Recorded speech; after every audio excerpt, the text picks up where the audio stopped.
Hi, it's Winton Churchill, and I'd like to welcome you to our Facebook Friday Q&A. If you're checking in, just joining us here, please drop where you're calling in from in your in the chat window there. It'll pop up usually on the live stream. So we look forward to seeing you pop in there. And we're going to be talking today about having fun as a freelancer, an important part of being a freelancer. Uh, and let's see, just pop your, let me see if I can get this up here. Pop your,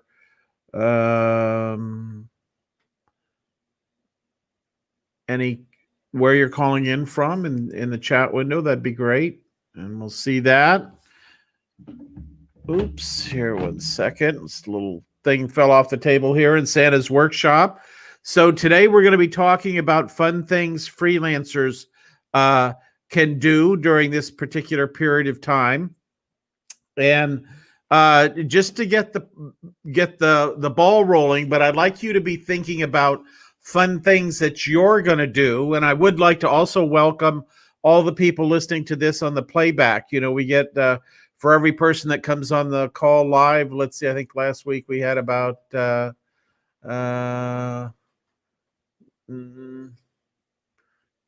30 people come on to the playback. So that's always great. And we leave the chat open so you can put things in the chat. Even if you're listening to this in the playback, I'd love to hear where you're checking in from and that kind of thing. So what we want to talk about is, first of all, we want to have fun today, and we want to talk about fun things freelancers can do. And during this time of the year, freelancing slows down because everybody obviously is distracted by the holidays. This year is a little bit different than most, obviously, with the corona situation going on and that kind of thing. But it's a great time to shift gears, to do something different, to re-energize, to charge your batteries. And that's what we're going to talk about today, is how having fun as a freelancer, you know, what kind of things you can do. And I would say the first thing you can do is just relax. Now is a very difficult time on a business front to make things happen because most people are, distracted. Even if they're working from home, they're in a different mindset. You know, they're talking to family, whether it's virtually or in the home, or they're making plans for Christmas dinner or whatever it might be. So a lot of things going on. So things just stop this time of year. And I know that over the 40 years I was working, most of those 40 years, the end of the year was really tough because you had to kind of close up all the files, wrap up all the loose ends on projects, get all the reporting done, all the financial information in by the deadline and that kind of thing of December 31st. And so it's a very busy time. And when a busy time happens, freelancers kind of get, shoved to the side because usually the projects freelancers are working on are continuing into the new year, or they've already ended for this year and there's not really anything to do. The other thing, conversely, is that there's many new projects involving freelancers that start in January. So where December may be the slowest time of the year for freelancing, January is probably the biggest time of the year for freelancing, and especially new starts, companies taking new initiatives, that kind of thing. And that, we're in a situation that we've never really been in before, where companies are faced with the prospect of, dealing with the reality of this new world we live in. It sort of caught everybody by surprise in March, but by now we sort of know what it is. And we have things like the vaccine now is being distributed and things are going forward with that. And that will mean a gradual return to normalcy, but nobody is really saying, is this, 3 months, 6 months, 9 months, a year, whatever it might be.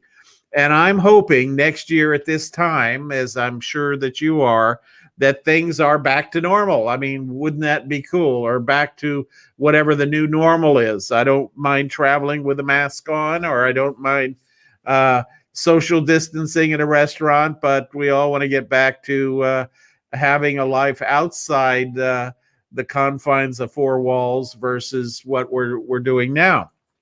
And so, one of the things that freelancers can do to make their freelancing life fun, this is really the first one, is work in an area that interests you. And I'll give a few examples, and I'd like you to share some examples of your own. And wow, we got lots of good comments coming in here. Hold on just a minute. Sandy calling in from Tucson. Hi, Sandy. How you doing? Love that Tucson Wild West turquoise there. Looks good. And there's Randy. And all he wants is a COVID vaccine. Very good. Well, looks like you're going to get it. It looks like it's rolling out. In fact, I had a telemedicine visit with my physician, you know, my Medicare sort of wellness check. And he just got the vaccine. He said it hit town, and he got a call, and he went down and got it because they're doing healthcare professionals first. So that's happening. So that's pretty cool. And there's Bob and Jackie checking in from Roatan, and happy holidays to you, Bob. And Greg checking in.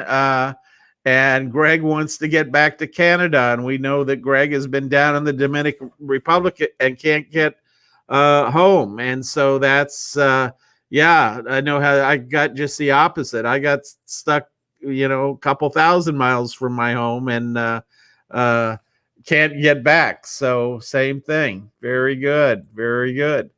And we have a Facebook user, not quite sure who they are. There's a little bit of keyboard stuff you have to do so your name shows up, but we're happy to have you here and enjoying you being on the call.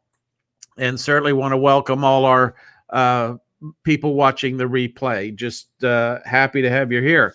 So this is something, the idea today is to have some fun, but I want to talk about some fun you can have when you are freelancing. And one of the kind of fun things that I've seen evolve over the years is that freelancers find something that connects with their skill set that also has to do with something they're really interested in. And I'll give you an example, is that one of our members was really good at accounting and things like proofreading and editing, but he also collected baseball cards.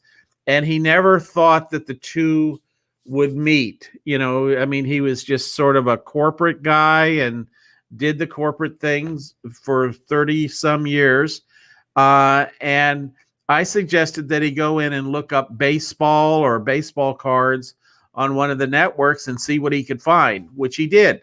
And he found a few jobs on there that were pretty simple jobs, certainly think the kind of things he could do, but it had the extra fun factor of being an area that he was really interested in. And if you think about this, the freelance buyer that has a job related to baseball and baseball cards and that kind of thing is also somebody who is going to be fun loving and enjoys what they're doing. So that's the, you know, the whole idea here. And so he wound up bidding on one of those jobs, and he said, well, it doesn't pay very much. And I said, don't worry about it not paying a lot. You know, just do something for fun. Just have some fun with it. I mean, this is, how many people do you meet in a year that love baseball cards as much as you do? And he said, well, really not many. Just, you know, you can probably count it on one hand. Well, here's another opportunity to just take that fun, and you're going to be getting paid for it. That would be a way to look at it. You know, it's not just going out and having some fun. It's getting be getting paid to have fun. But more importantly, you're going to be forming a relationship with somebody who has a shared interest with you. And so he did that, and it actually turned into a repeat assignment, an ongoing assignment with the new client that he developed. So he was able to kind of work in the world of baseball card trading and that kind of thing and get paid for it. And as the freelance buyer learned more about what his skills were, the freelance buyer was more than happy to assign him other similar and related projects as he understood what he could do. So that's a great, a great way to take something you enjoy doing, just have some pure fun with it. The good news is, yeah, you are going to be getting paid for it. So that's pretty cool too. But it might open up a whole new relationship. It might open up a whole vein of freelancing. You might be working with that client, as many of the people that we work with as freelancers, we've been working with for years and years. And so that can be how it begins. So if somebody was to work on a hobby, of those of you that are on the line right now, just put in the chat window an interest area of yours, a hobby or an interest that you might have, and I'll give you a few examples of jobs that you may be able to find doing that. So if you've got that, just give you a moment to think about that and then pop that in there, and that would be pretty cool. Let's see. All right.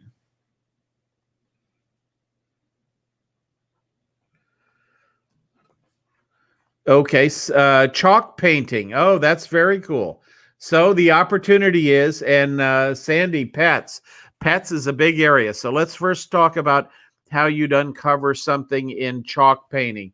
And I'm going to go into the system right now and see if I can find something there that would produce that. And it'll take me just a minute to log in, as it always does. And when we're connected like this, and let me see if this will behave as a famous British spy would say. There we go. And so you can literally go into this system. Doesn't like my password. There we go. That should do it. And we're looking at the freelance jobs. And I'm going to look at chalk and see what comes up. And we actually have 2 jobs in there in the US only, but if I open it up to worldwide, we have 10 jobs. And here's one job is a feature. Let's see, it looks like helping somebody with an Amazon store where they sell art supplies. Here's one that has to do with writing an article. Let's see, about chalk finish paint. That might be a little bit different. I'm not familiar with chalk. But you just want to go into Upwork, freelancer.com, guru.com, and type in chalk painting, and you're going to see a number of jobs like I just have here that actually cover that topic where there's something there to do. Here's one home decor person talking about things that have to do with chalk paint, and they want somebody to write blog postings and put things on their website. Usually somebody like that who wants blog postings for a website also needs a proofreader, so it's very easy to get started. They're looking for somebody to help them over a period of time of 6 months, so something just very typical of the kind of things that you can do there. So that's a good one. All right, so let's go down the list. Sandy. All right, we're going to put in let's see, we're going to put in pets. There's a few different ways to look up pets, and it's got some categorization things to it. You can just a few, uh, uh, just searching on the word pets produces 549 jobs. And this is something to know, is that, so you'll want to be prepared to narrow things down. But there's, out of 549 jobs, you're going to find some fun jobs to do on there. I mean, it might, over the holidays, might be okay to sit down and just plow through these and take a look at the different kind of assignments and see the ones that makes sense for you. Here's one: somebody wants a content writer for an animal related blog. Another person wants a social media manager for a pet photography business. Here's somebody that needs a proofreader for aquarium related topics. Somebody here wants to hire a pet cartoon designer. That's very funny. I mean, that makes sense, certainly. Digital marketing for a pet supply company, looking for original berserk style artwork of 2 characters with pets, open to input. So that sounds like a very creative comic drawing kind of thing. So lots of fun to be had by looking at that. And pets is a huge category when you're working online. And so just know that that's a great way to start. And then obviously pare that down from there so that you can see different things. And just as we've been talking here, somebody else has added another job on pets. And then you can get to the kind of pets. If you're a dog person, you can type in the word dog, and there's 514 jobs that have the word dog. If you're a cat person, we can type that in, and that's 152 jobs found. So it looks like the cat category is a little less, and there's a lot more dog activity on Upwork. So lots of different ways to look at that. You can put in the word pets. You can put in the word dog. You can put in the word snake. Let's see. A snake could be a pet. I have a snake that sits here on my desk, a rubber snake, and that could be. So there's 36 things about snakes. And let's see, hamsters are another kind of pet, and 8 jobs specifically to hamsters. So lots of good stuff you can find in there. This is on the Upwork site that I'm taking a look at here. So lots of great ways to dive into that. Let's see, we've had some other good, let's see, custom sheds. Okay, that's kind of a unique opportunity. So I'm just going to pop in there and type the word sheds and see what we come up with. S. Okay.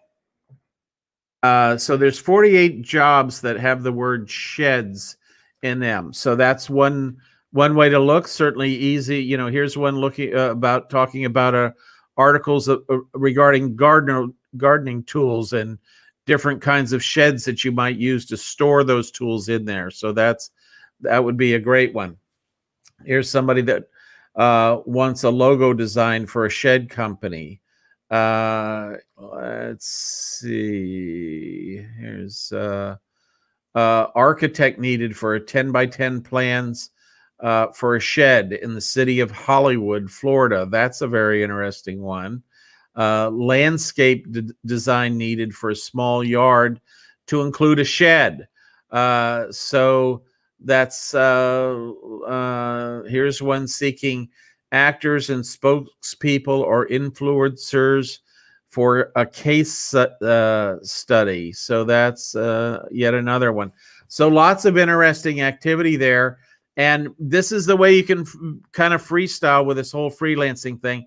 So many people have done this on my recommendation. It opens up whole new vistas of opportunity.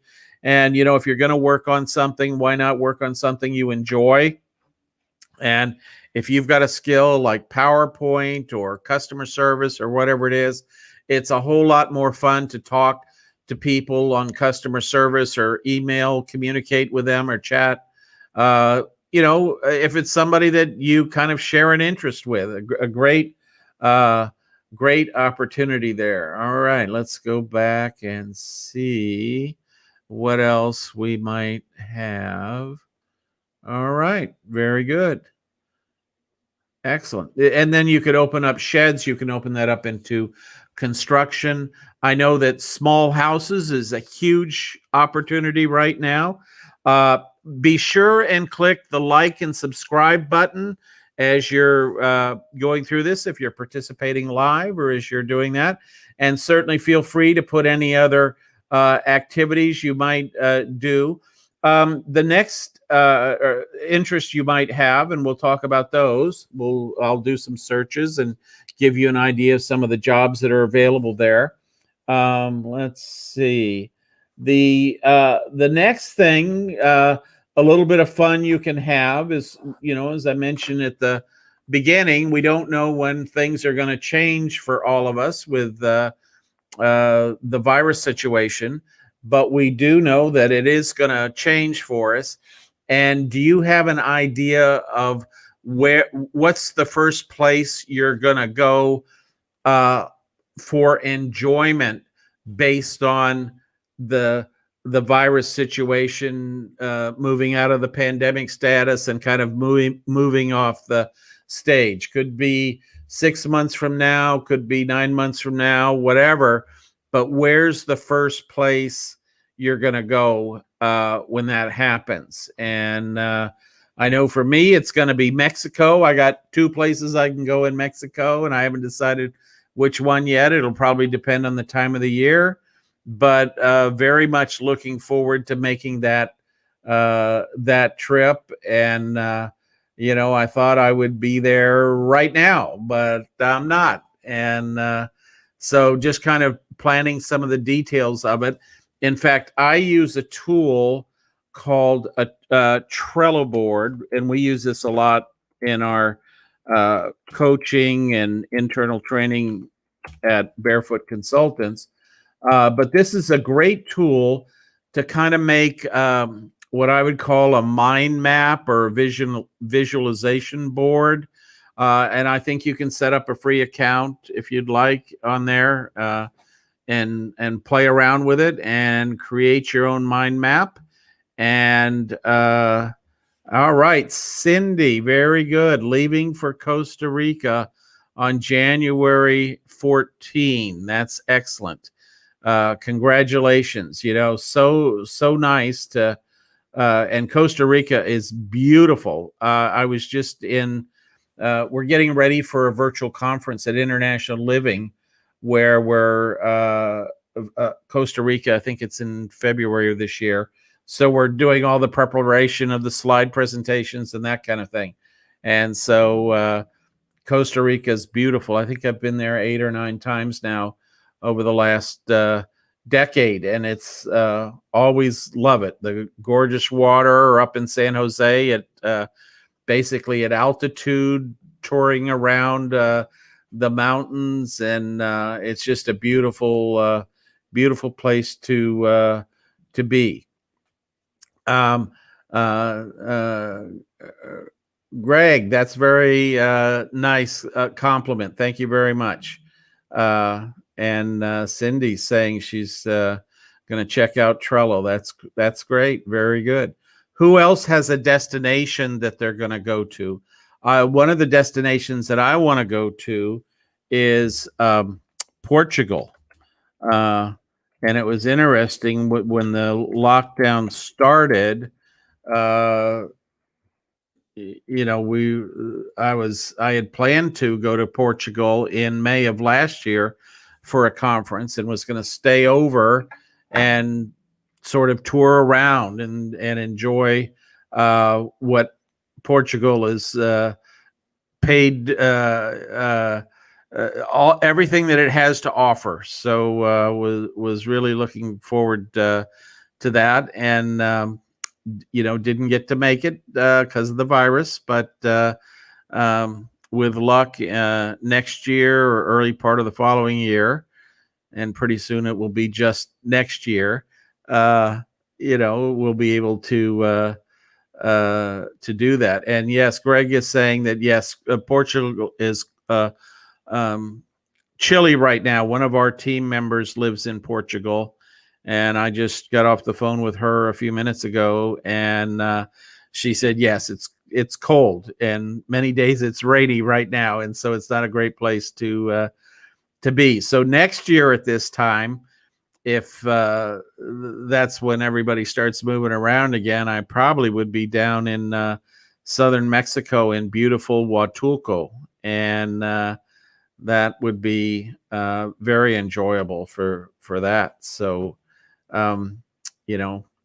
looking forward to that. So when you decide where you're going to go, you might want to think about, if it's warm weather, where do I go? And if it's cold weather, where do I go?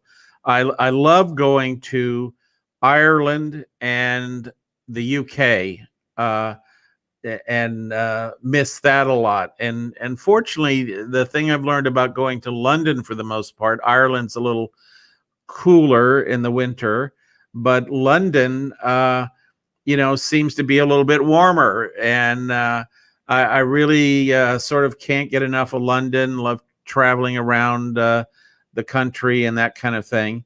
So that's what is going to be interesting to me, in addition to Portugal. So lots of things. So if you've got a,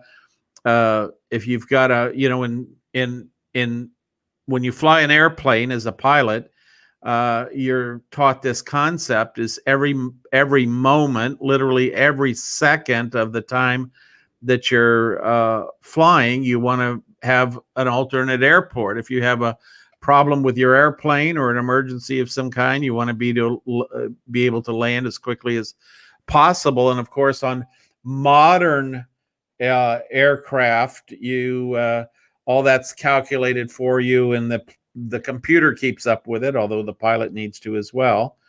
And but when you're flying in a private plane, you got to have that, before you get off the ground, you got to map that out and make sure you know where to you're going to land if you have a problem.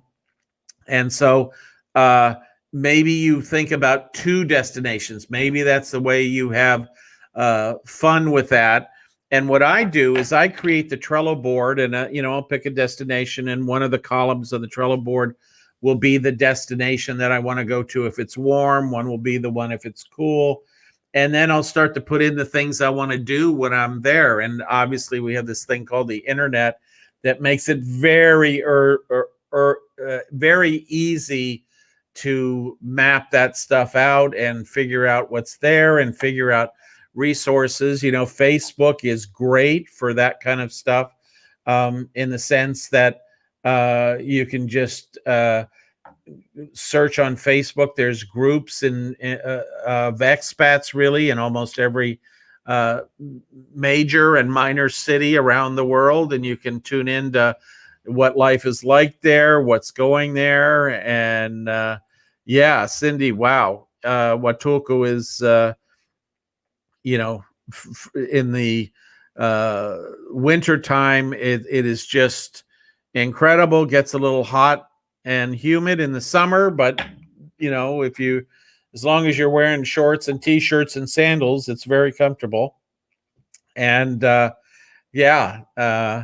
and all these places are safe. It's interesting, the psychology of places not being safe. I mean, the State Department puts out all these warnings about things, and that's good, and you ought to take into account warnings. But most of the time, you don't see stuff. When you live in an area, and I certainly lived in Los Angeles, and I lived in a very comfortable community, felt very safe.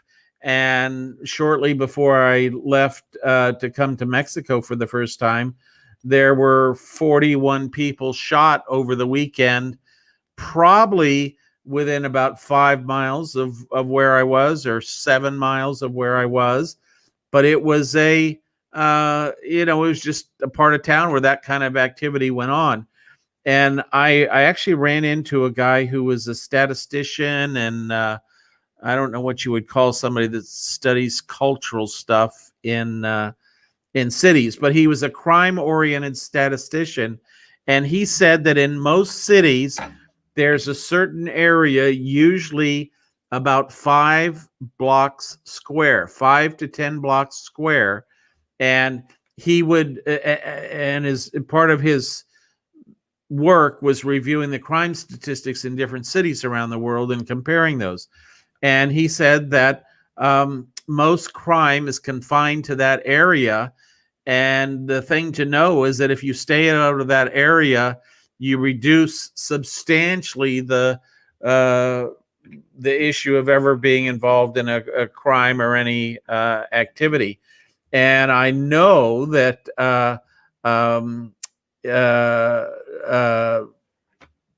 that just from living and traveling in different cities, that it always feels a whole lot safer there when I'm there than if you get up and read the crime stories every morning about what's going on there. And it's just knowing where to go and what hours of the day to go, and some things you can do at night and other things you shouldn't do at night, and that kind of thing. And common sense. I remember somebody in San Miguel was complaining that they got robbed one night on the streets of San Miguel, and it, big story. Well, it turned out they were loaded. They walked home a mile from a bar, probably staggering a little bit, and represented an easy target, and I wouldn't do that in any city, much less do it in, when you're traveling and when you're potentially impaired. So yes. And Greg, you're right. International Living is a great magazine to start this journey and start really understanding what it's like to be there. When I first subscribed to International Living, gosh, I guess it would have been 15 years ago now, as just a subscriber. Really fantastic to read those articles. One of the things that most people don't realize about International Living is they have an editorial staff based in all these cities around the world. I don't know how many people that is, but I'm thinking it's at least 20 or 30, maybe more. And they get firsthand reports of what's going on. And so much of what passes these days for travel writing a lot of times is just people look things up on the web and write stuff down. And the great thing about International Living is they're talking to people that are living in those areas. They're working and living abroad and enjoying their retirement abroad and that kind of thing. So they got a great set of activities and landmarks to see and trips to do, day trips, 2-day trips, that kind of thing. So it's an excellent resource. So that's very good. All righty. The other thing that this is a great time of the year to do, and this is the really the last one I want to cover before we sign off here, is this is a great time to let go of your baggage. We all have a lot of baggage from our career. We have a lot of baggage, maybe just from this year, if things didn't turn out like we thought. We plan to do different things. Some people plan to get into freelancing that are still working now, and they weren't able to because of the disruption, and they had to work from home and all the things that have gone on. And this is a great time to shed all that and focus on the future. New Year's Day is a pretty good concept. Let's look forward to the new year. Will there be adversity in our life? Yes. Adversity is always there for all of us, but there's lots of fun spots and lots of great opportunities, especially from the power position of a freelancer, to be able to have control over your destiny. So many people now are being told they can't go back to work and they can't do this and they can't do that. And for the people that are able to work online, they don't have to worry about, the restaurant being closed, and they don't have to worry about the office building being closed, and they don't have to worry about lots of things that come into to play. So very important to think about. Make a list of the baggage you get to shed, and I know some people at this time of year will take that list and crumple it up and throw it in their fireplace and watch it burn, or do some other equally ceremonial thing with that just kind of mentally makes that connection that we're going to leave the year behind. There's nothing to go back and undo or redo or change or whatever. That's the past is the past, as Gary Coleman used to say in that commercial. And one of the very interesting things that I love are quotes. And I think this is the point. One of the quotes that I especially like is this one from Henry David Thoreau. I have learned this, at least by my experiment. If one advances confidently in the direction of his or her dreams and endeavors to live the life which they have imagined, they will meet with a success unexpected in common hours. And that is, in my experience, what happens for many people that pursue freelancing. There's two ways to come to freelancing. One way is to say, oh, gee, I've made a lot of mistakes. I don't know how much I know. I'm never going to do this. This is going to be hard. Or the other way is to say, listen, lots of people have figured this out. Millions of people have figured this out. The system that I'm working on, Upwork, for the most part, has been around and out there for the better part of 20 years, as have many of the other networks that are out there. And this is a great way to get paid. And if I do my due diligence, I can figure out that a third of all Americans in the workforce last year did some amount of freelancing, from full-time freelancing to part-time freelancing. This is a real thing. This is something you can do. And so great to be inspired by those quotes. Great to look up and spend some time finding your favorite quote about your future.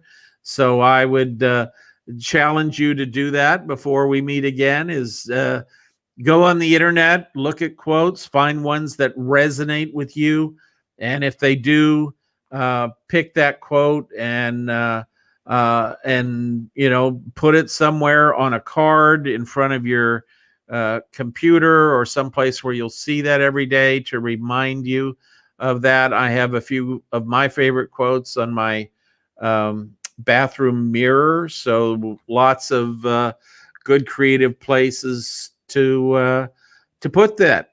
So with that, we're gonna let's see, we'll check here, and we will look forward to seeing you next Friday, special Christmas Day edition. Again, kind of a Q&A sort of thing, talking about freelancing, light topics, fun topics. And we'll look forward, if you're able to break away from the activities you're involved in. See us back here at noon, and we'll look forward to seeing you again. Be sure and like this session if you've had a little fun out of it, and we'll see you again in a week. Adios.